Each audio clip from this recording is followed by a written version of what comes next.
Bonjour messieurs, dames, Christelle de Radio Tongossa. Aujourd'hui, je suis au parvis de Notre-Dame pour la nuit du handicap, un événement exceptionnel et rare.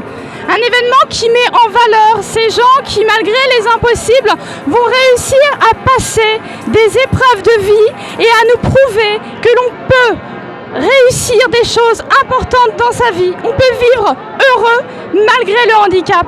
Je vous présente nos amis, alors je vais vous laisser même vous présenter, nous expliquer le concept, cette association et ce rassemblement qui, on le voit, est quand même assez important. Bonjour, merci d'être là avant tout. Bienvenue à la Nuit du Handicap, c'est la première édition. Cette Nuit du Handicap, il a surgi parce que c'est les 50 ans d'Ombre et Lumière. Ombre et Lumière, c'est une revue qui est pour les personnes qui ont une situation de handicap, mais pas seulement, leur famille, nous tous. C'est une magazine qui parle d'amour, qui parle de la vie, qui parle de l'espoir. Voilà, du coup, comme c'est le 50e anniversaire, et on a dit pourquoi pas faire une grande fête. Et voilà, on est ici et on est en même temps dans une vingtaine de villes en France pour fêter ces 50 ans d'Ombre et Lumière. D'accord, donc pour vous c'est important personnellement d'animer finalement cet événement-là, c'est important d'être là? Absolument. Dès qu'on m'a contacté et on m'a demandé de venir donner un coup de main en tant que bénévole, je ne sais pas hésiter une seconde. Voilà, j'ai fait des rencontres. Il n'y a que de la lumière ici. Voilà, il suffit de regarder autour de vous les visages.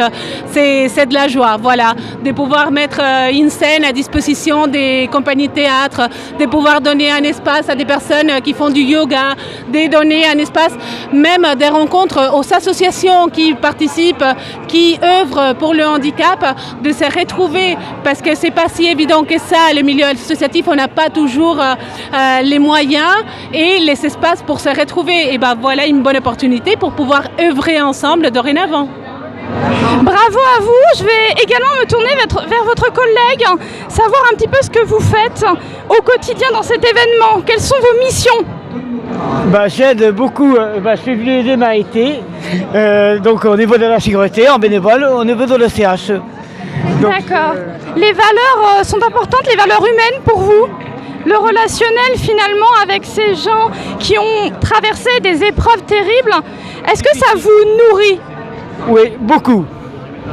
Ça me nourrit beaucoup, on le voit aussi dans les conférences de l'ECH. On voit plein de choses, donc c'est une grande occasion de se retrouver ensemble entre associations de personnes handicapées pour une rencontre comme ça. Un grand esprit de fraternité, donc on l'aura compris, un symbole de la survivance, de survivre malgré tout.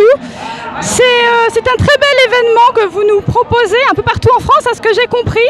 Donc il faut se tourner vers quel site internet, vers quelle association? Alors l'association, elle, c'est la Nuit du Handicap et vous pouvez y aller sur notre site nuitduhandicap.fr. Vous allez découvrir voilà, tous les programmes des différentes villes qui y participent. Merci à vous, c'est un événement à ne pas manquer. Venez nombreuses, venez nombreux aujourd'hui jusqu'à minuit au parvis Notre-Dame de Paris. Venez partager ces instants de fraternité très importants. Merci à vous, c'était Christelle pour Radio Tongossa.